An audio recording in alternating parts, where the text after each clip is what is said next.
아멘. 우리 하나님께 영광의 박수 올려드리겠습니다. 우리 옆에 분들과 한번 인사하겠습니다. 큰 은혜 받으세요.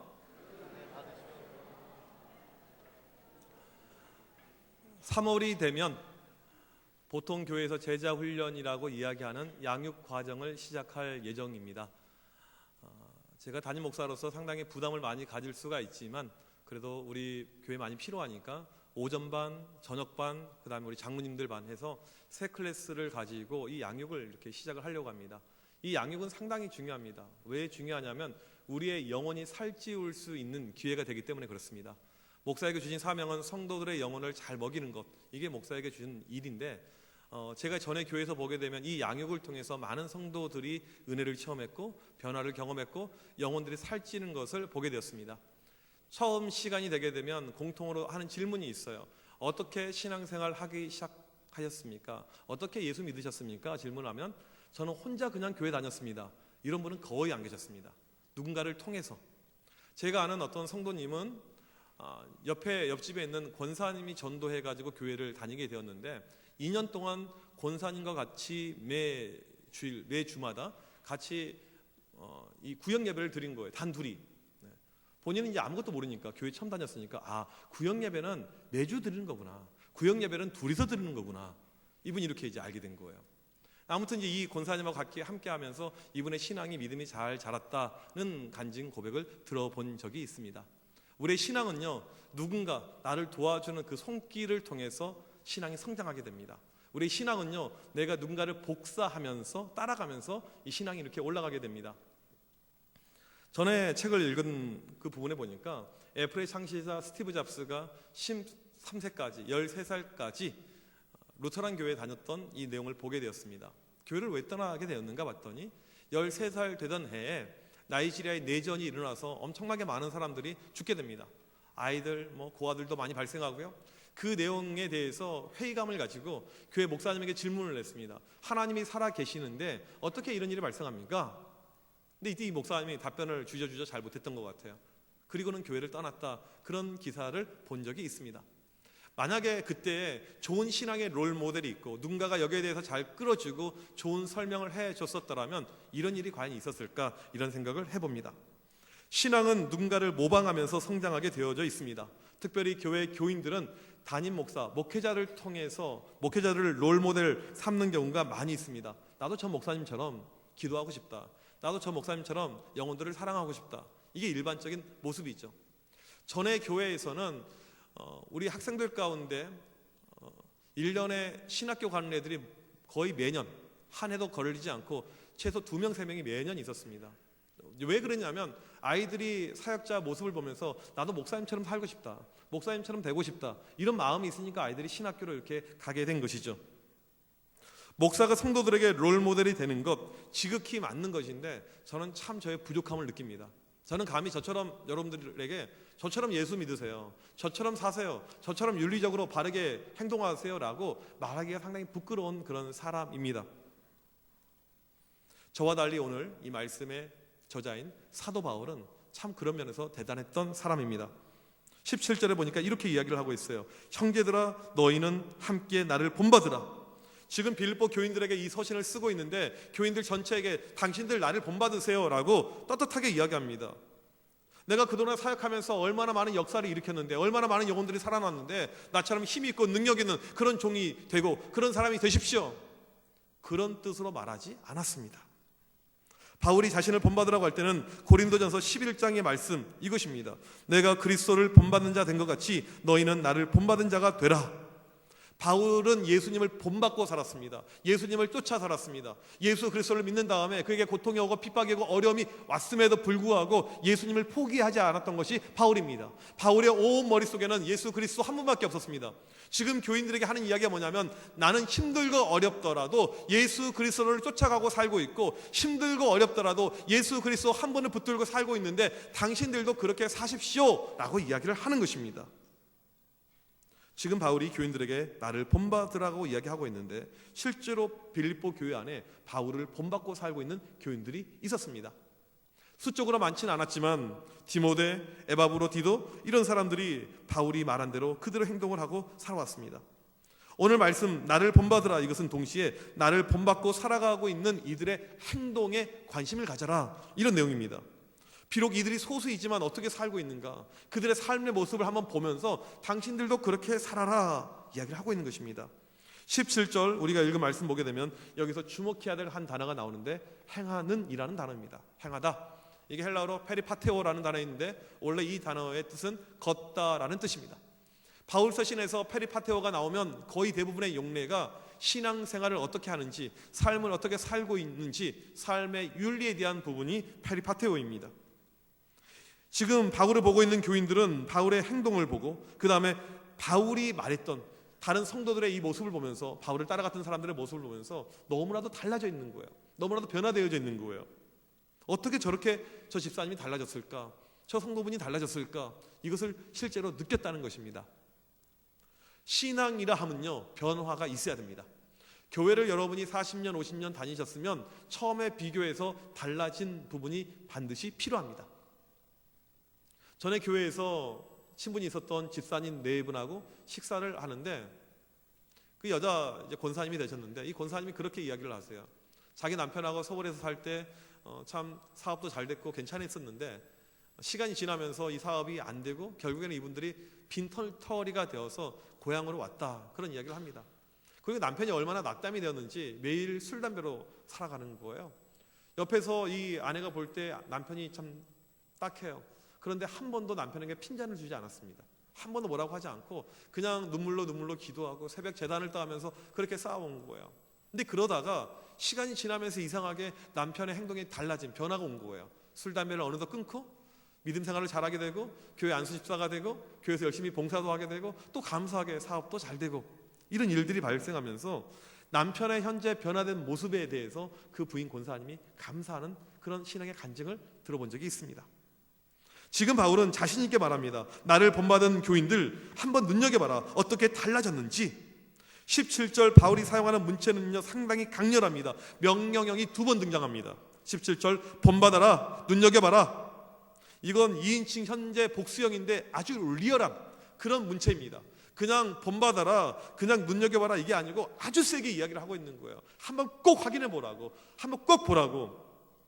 여러분, 우리는 언제 이야기를 세게 합니까? 언제 강조하면서 이야기합니까? 저는 집에서 제 아들이 말 안 들을 때 그렇게 합니다. 너 큐티했어? 너 언제까지 핸드폰 하고 있어? 너 공부 이야기는 제가 물어본 적 없어요. 너 언제까지 그거 하고 너 잘 거야? 계속해서 이렇게 혼을 제가 내요.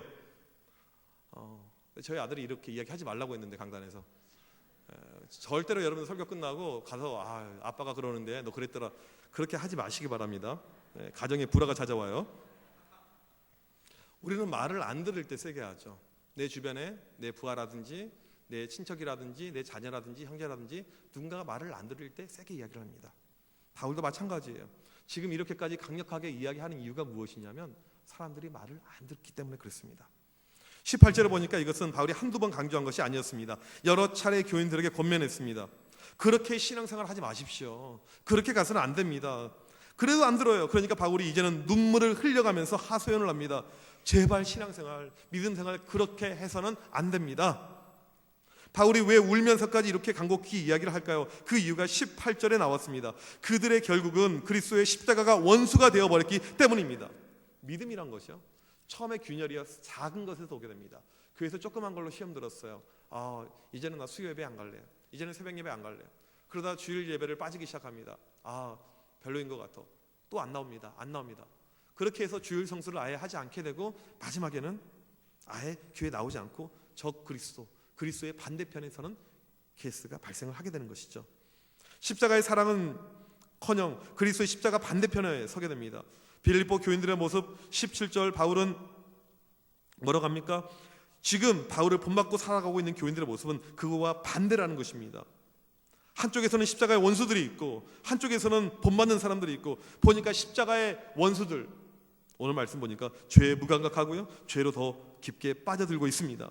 그런데 문제는요, 이런 사람들이 많았다는 것입니다. 18절 보니까 여러 사람들, 헬라 원문을 직역하니까 많은 사람들이 그리스도와 원수되고 살고 있다는 것입니다. 그리스도를 따라가고 있는 사람은 소수이고 그리스도와 원수되고 살아가는 사람들은 많았다는 것입니다. 지금 기독교의 문제가 무엇입니까? 교인들이 적습니까? 한국교회 교인들이 적을까요? 절대 그러지 않습니다. 교인들은 많이 있는데 그리스도를 닮아가는 사람들은 적고 교회 안에 이름만 올라가 있는 사람들이 많다는 것입니다. 그리스도와 상관있이 살아가는 사람들은 적고 그리스도와 상관없이 살아가는 사람들은 많다는 것입니다. 그러니까 세상에 영향력을 못 주고 있죠. 그리스도의 십자가는요, 나를 부인하는 거예요. 나를 내려놓는 것입니다. 나를 철저히 낮추는 거예요. 십자가의 원수는요, 나를 높이는 것입니다. 내가 자랑을 내야 돼요. 내 영광이 있어야 됩니다. 바울 당시에요, 쾌락주의자들, 관능주의자들이 많이 있었습니다. 그 당시 철학 학파에 의하면 에피쿠로스 학파, 이런 거에 신봉하는 사람들, 오직 쾌락이었어요. 성적인 유의, 어떤 육신의 쾌락들, 이게 사람들의 중심이었습니다. 우리 신앙에서요, 중간 지대라는 것은 없습니다.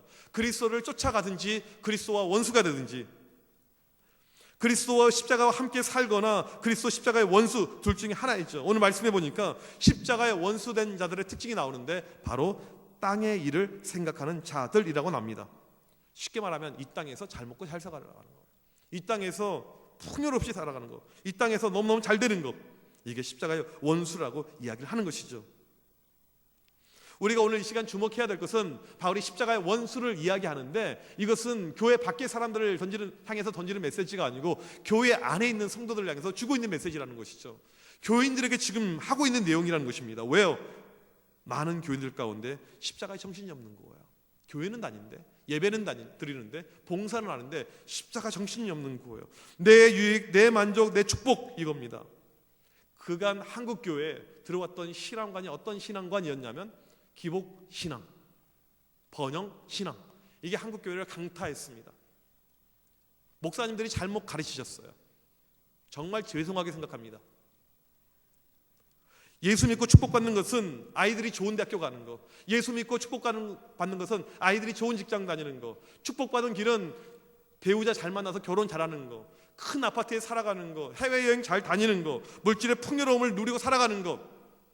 성경은 한 번도 이것을 축복이라고 말한 적 없습니다. 이러한 영향력으로 인해서 교회를 다니면서 오직 하는 기도가 이것밖에 없어요. 이런 기도만 하는 것이죠. 오해하지 마십시오. 좋은 대학교 갈 필요 있습니다. 좋은 직장 가질 필요 있어요. 물질도 필요할 수가 있죠. 그런데 중요한 것은 오직 여기에만, 오직 여기에만.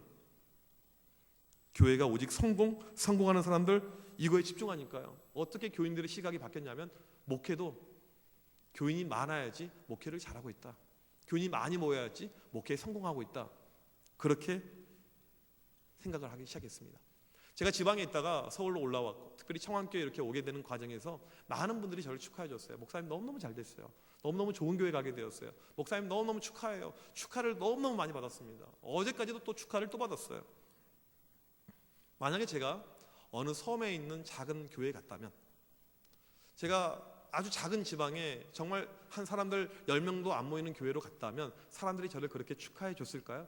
목사님 축하해요, 그런 말이 있었을까요? 담임 목사가 되는 것 축하받을 일일까요? 승진일까요?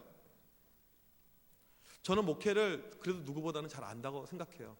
제 아버지 모습을 항상 보았으니까. 저는 축하받으려고 제가 청암교회 오지 않았습니다. 저는 축하받으려고 담임 목회 시작하지 않았습니다. 고생길이란 거 알고 왔어요. 십자가의 길, 힘든 길, 하지만 주님이 가라고 한 길 아니까 제가 온 것입니다.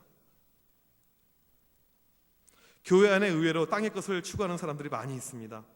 전에 교회에서요, 토요일 날 어떤 여자분에게 전화가 걸려왔어요. 목사님, 드림교회 목사님이시죠? 목사님 때문에 시험에 듭니다. 우리 아들이 고3인데 공부를 곧잘 하는데 이 아이가 교회에 제자훈련한다고 교회가 있는데 이게 교회에서 뭐 하는 겁니까? 아들 성격 계속 떨어지고 있는데 우리 아들 만나서 더 이상 교회 못 가게 해주세요. 참 부탁도 가지가지들 하세요. 교회를 못 나가게 하는 거. 어느 교회에서 자녀를 위한 기도회를 하는데 이런 기도 제목이 올라왔습니다. 우리 아이가 스카이만 갈 수 있으면 저는 지옥 가도 상관없습니다. 문제는요, 이런 마음이 중직자들에게 많이 있다는 것입니다. 심지어는요, 목사님들조차도 땅의 것, 땅의 성공에 은근히 관심 많이 갖고 신경을 많이 쓰고 있다는 것입니다. 이게 대한민국 교회의 안타까운 점이에요. 과거 어떤 설교를 듣는데 이 목사님이 늦은 나이에 신학을 하게 되었어요. 경상도 어느 지역에 30명도 안 되는 작은 교회를 목회를 하고 있는데 이제 아들이 고3이 되었습니다. 이 아들이 착한 아들이에요. 아빠에게 찾아와서 아빠 저한테 한 가지 권면해 주세요. 제가 고3을 어떻게 하면 잘 날 수 있을까요? 그랬더니 이 아버지 목사님께서 고3이지만 하루에 5분은 시간을 투자해서 꼭 성경을 읽어라. 그리고 이 아들이 아빠 말 순종해서 성경을 읽기 시작했습니다. 5분이 10분이 되고 10분이 30분이 되고 30분이 1시간이 되어버렸어요. 고3 1년 동안 성경을 이독하게 되었습니다. 내가 언제 5분 읽으라고 했지 1시간 읽으라고 얘기했어요. 아빠의 마음이 그렇게 된 거예요. 그리고는 아들을 찾아가서 이야기합니다. 너 정신 차려야지, 너 공부해야지, 성경을 읽고 있으면 어떻게 돼? 이게 목사의 입에서 나온 이야기예요. 정신 차리라고.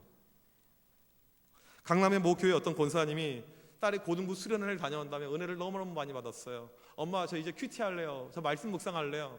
그리고 이 아이가 말씀 묵상을 시작하는데 하루를 여는 첫 시간 새벽 시간에 하는 거예요. 큐티를 잠깐 하면 되지 1시간을 하고 있는 거예요. 엄마가 화가 나는 거예요. 이 멍충아, 그 시간은 수학 문제를 푸는 시간이지 성경을 보는 시간이 아니야. 대한민국 교회들마다 다음 세대가 없다고 하죠. 청년들, 젊은 세대가 없다고 하죠. 왜 그럴까요? 저는 이렇게 생각합니다. 기성세대가 잘못 살아서 그래요. 아이들 문제가 아니고요. 어른 된 우리의 문제입니다. 고3은 대학이 중요하지 믿음이 중요하냐? 내년부터 다시 신앙생활 하면 되지? 공부 잘해서 하나님 영광 나타나야지. 좋은 직장 가서 하나님 영광 나타나야 되지. 우리는요, 우리가 가지고 있는 이기심, 우리가 가지고 있는 탐욕 안에 은근히 하나님의 영광이라는 이름을 은근슬쩍 집어넣습니다. 한번 솔직해지자고요. 아이들이 문제가 아니고 자녀들이 문제가 아니고 다음 세대가 문제가 아니고 우리가 문제라는 것이죠. 우리가 바로 예수 믿고 우리가 바로 살지 못했던, 그래서 우리가 잘못 가르쳤던 우리의 문제라는 것이죠. 아까 그 목사님 아들이요, 끝까지 아버님 말씀에 불순종했어요. 하루에 1시간씩 성경을 읽었습니다. 그러나 이 결과가 궁금하시죠? 서울대 합격했어요. 사시 합격했습니다. 지금 서울에는 유명한 로펌의 변호사로 있어요. 저한테 전화했던 그 엄마 있잖아요. 그 아들 교회 좀 그만 다니라고 하네. 걔도 엄마 말씀에 불순종했어요. 그리고 끝까지 열심히 했습니다. 서울대에 갔습니다. 지금 서울대 대학원 다니고 있어요. 이런 이야기 들으시면 기분이 좋으시죠? 역시 믿음 대로 사니까 애들이 잘 됐네. 믿음 대로 가니까 애들이 서울대를 갔네. 모든 아이들이 그렇지는 않습니다. 이건 어떤 특별한 케이스예요. 신앙생활 열심히 하다가 대학에 떨어지는 아이들도 있고 인생의 피해를 보는 경우들이 발생을 합니다. 중요한 것은 본질이에요. 내가 부모로서 살면서, 내가 교회 성도로서 살면서 의외로 이 땅의 것을 많이 생각을 하고 살아간다는 것이죠. 이 땅에서 잘 먹고 잘 사는 것, 이것이 너무나도 중요해요. 제가 최근에 읽은 책, 홍민기 목사님의 더 이상 내려갈 곳이 없다, 이 책에 보니까 이런 고백이 있어요. 진짜 성도라 함은 세상을 주인으로 삼지 않는다. 진짜 성도라 함은 세상을 주인으로 삼지 않는다. 바울이 오늘 빌립보 교인들에게 뭐라고 이야기합니까? 19절에서 이렇게 이야기합니다. 우리 19절 말씀 같이 읽겠습니다. 19절 시작. 그들의 마침은 멸망이요 그들의 신은 배요.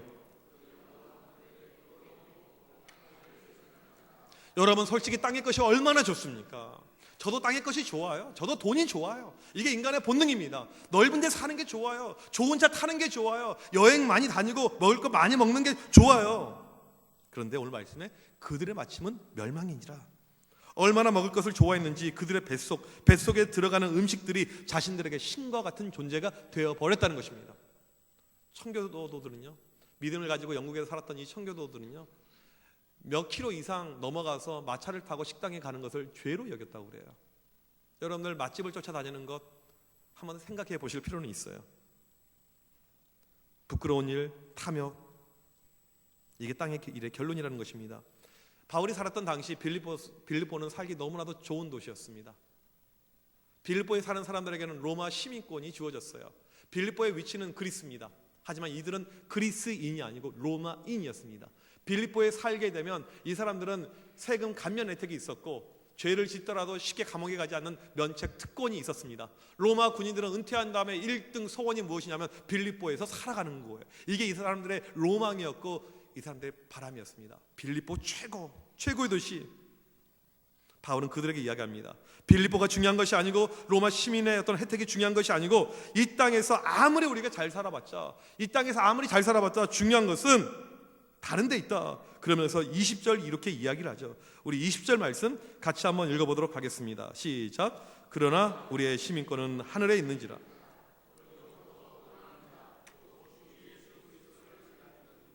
예수를 믿고 예수 안에 거하는 사람들에게는 세상 것, 땅의 것과 비교가 안 되는 놀라운 축복이 있다는 것입니다. 믿으십니까? 우리의 시민은 다른 곳에 있는 것이 아니고 우리는 하늘나라 시민권이라고 이야기를 합니다. 그래서 우리가 해야 될 일은요, 오직 주님 잘 기다리면 되는 거예요. 이 땅의 것을 추구하는 것이 아니고 이 땅에서 어떻게 하면 잘 먹고 잘 살까, 우리 가족이 행복할까, 이것이 중심이 아니고 하늘의 것을 생각을 하자는 거예요. 바울이 지금 우리에게 권면하고 있는 내용은 이것입니다. 바로 나처럼 하늘의 것을 위해서 살아가자. 내가 비록 힘들고 어렵고 고통당하고 내 몸이 얼마나 많이 맞아서 만신창이가 됐을지라도 나는 상관없다. 나는 하늘의 것을 소망을 두고 살아간다. 이 땅에서 조금 힘들어도요, 조금 가난해도 괜찮다는 거예요. 왜요? 잠시 후에 천국에 있을 것인데요. 이 땅에서 없이 살아도, 이 땅에서 풍요가 전혀 없어, 아무리 기도했지만 부자 되지 못했을지라도 그런 교인들에게 뭐라고 이야기하냐면 하늘나라에서 받을 것이 훨씬 더 크다는 거예요. 우리의 시선이, 우리의 중심이 이 땅의 것에 있어서는 안 되고 하늘의 것에 있어야 된다. 나는 이렇게 살고 있는데 너희들 나를 본받아라 라고 이야기를 하고 있습니다. 여러분, 바울처럼 말할 수 있겠습니까? 나를 본받으십시오 라고 이야기하실 수 있겠습니까? 나처럼 세상의 성공이 아닌 예수님 따라가는 모습 주변 사람들에게 보여주면서 그들에게 여러분 나를 본받으십시오, 저를 본받으십시오 라고 말씀하실 수 있겠습니까?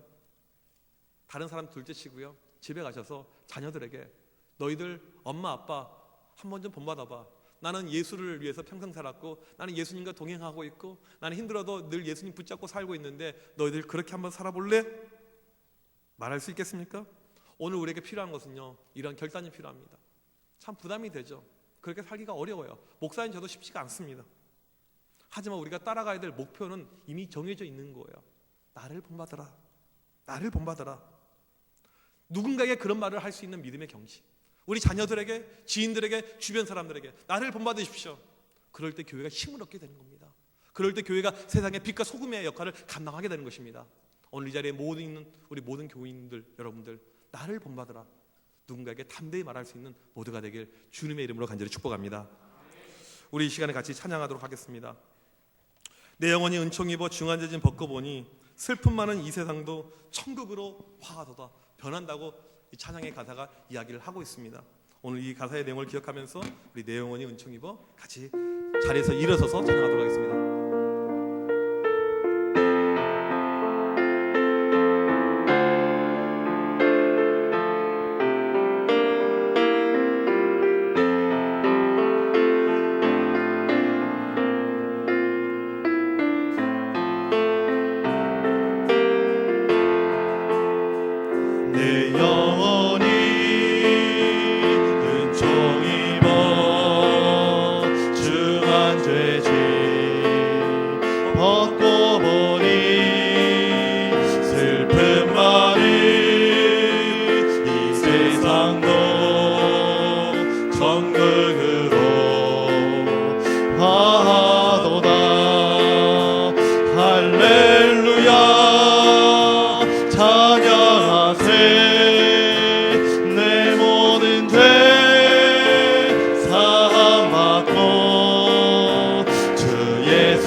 가깝도다.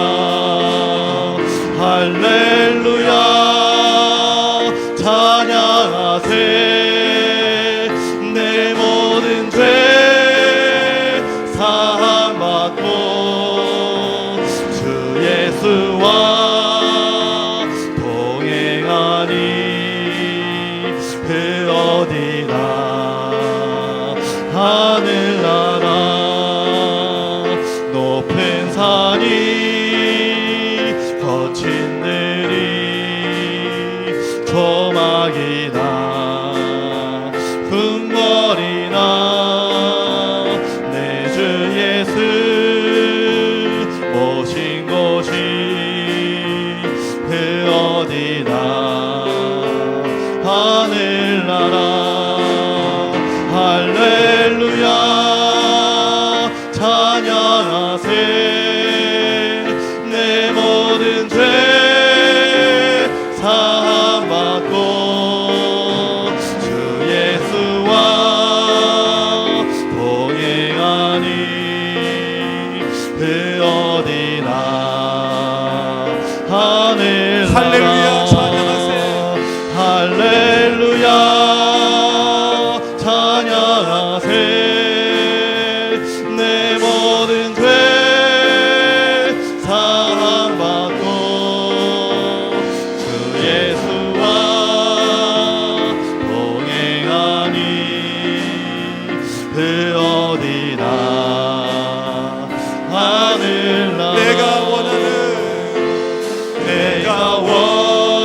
기쁨이 되는 것 내가 원하는 한 가지 내가 원하는 한 가지 주님의 기쁨이 되는 것 내가 원하는 한 가지 주님의 기쁨이 되는 것 우리 이 시간 잠시 한 목소리로 기도하기를 원합니다. 하나님, 제가 세상 것 쫓아 살아가는 인생이 아니고 하늘나라 쫓아가는 인생 되게 하여 주시옵소서. 아멘. 세상 가운데 선한 영향력 행사할 수 있도록 이끌어 주시옵소서. 아멘. 우리 자녀들이 우리 모습 보고 아빠처럼 엄마처럼 예수 믿길 원합니다. 나도 그런 예수 믿길 원합니다. 아멘. 그러한 믿음을 나에게 허락하여 주시옵소서. 아멘. 우리 간절히 기도합니다. 하나님 아버지, 이 시간 옆에 간절히 기도할 때 하나님 아버지 우리의 마음을 다시 한번 붙잡아 주셔서 믿음 가운데 또 올라오는 애들 결단을 우리에게 허락하여 주셔서 우리에게 먼저 필요한 것 우리가 예수 잘 믿을 수 있도록 인도하여 주셔서 우리가 주님 잘 믿을 수 있도록 인도하여 주셔서 우리에게 무엇이 중요합니까? 다른 것이 아니고 예수 그리스도 한 분임을 고백합니다. 이 땅의 것이 아니고 하늘의 것을 바라보게 하여 주시고 하늘의 소망을 믿게 하여 주시고 그런 믿음 가운데 살아 움직이는 우리가 되게 하여 주셔서 오늘도 먹는 교회 안에 하나님의 놀라신 역사하심이 은혜의 역사하심이 넘쳐나게 하여 주셔서 주여 주만 바라보게 하여 주셔서 주여 주만 의지하게 하여 주셔서 간절히 기도할 때 나를 본받는 자가 되어라 떳떳하게 담대하게 말할 수 있는 그런 믿음도 우리에게 허락하여 주셔서 너희는 나와 같이 되기를 원하노라. 그런 믿음도 우리에게 허락하여 주셔서 이 자리에 있는 우리 참여의 온 교회를 기억하여 주셔서 우리 자녀들에게 믿음을 떳떳하게 알릴 수 있도록 인도하여 주옵시고 우리 주변 사람들에게 예수 그리스도를 알릴 수 있도록 인도하여 주옵소서. 그런 믿음을 가지고 살게 하여 주옵시고 그런 예수 믿는 삶을 되게 하여 주옵소서. 간절히 기도할 때 하나님 역사하여 주셔서 하나님 이끌어 주옵소서. 오직 주 안에서 믿음 안에서 성령 안에서 살게 하여 주셔서 하나님 그 믿음의 역사가 그 믿음의 결제가 하나님 오늘 또 앞에 간절히 기도하는 우리 모든 시민들 가운데 나타나시고 오직 주 안에서 믿음으로 날 수 있도록 우리 모두가 될 수 있도록 하나님 이끄시고 역사하시고 주셔가여 주옵소서. 주만 바라보는 믿음의 역사들 믿음의 결제들 우리 모두에게 주여 허락하여 주옵소서. 이끌어 주시옵소서. 하나님의 능력을 경험하게 하시고 하나님의 주시는 은혜를 경험하게 하시옵소서. 하나님 아버지, 오늘 또 말씀 가운데 역사하심을 감사합니다. 이 세상의 사람들처럼 우리는 땅의 것을 본받는 것이 아니고 사도 바울과 같이 하늘의 것을 추구하게 하여 주시옵소서. 아멘. 우리 인생 오직 예수 그리스도 닮아가게 하여 주시옵시고 예수님처럼 살게 할 수 있도록 이끌어 주옵소서. 아멘. 때로는 이로 인해서 조금 힘들고 고난당하고 어렵고 불이익 찾아올지라도 오직 예수 그리스도 한 분 따라가는 인생 되게 하여 주시옵소서. 아멘. 우리 자녀들이 우리 주변 사람들이 우리 모습 보고 그 모습 담는 신앙인들로 주여 굳게 세워 주시옵소서. 아멘. 지금은 우리 주 예수 그리스도의 크신 은혜와 하나님 아버지의 무한하신 사랑하심과 성령님의 이로 교통하심이 나를 따르라 나를 본받으라 라고 담대히 외치고 담대히 그 믿음 가지고 살길 원하는 정함교회 온 교우들 머리머리 위에 지금부터 영원토록 함께 있을지어다. 아멘.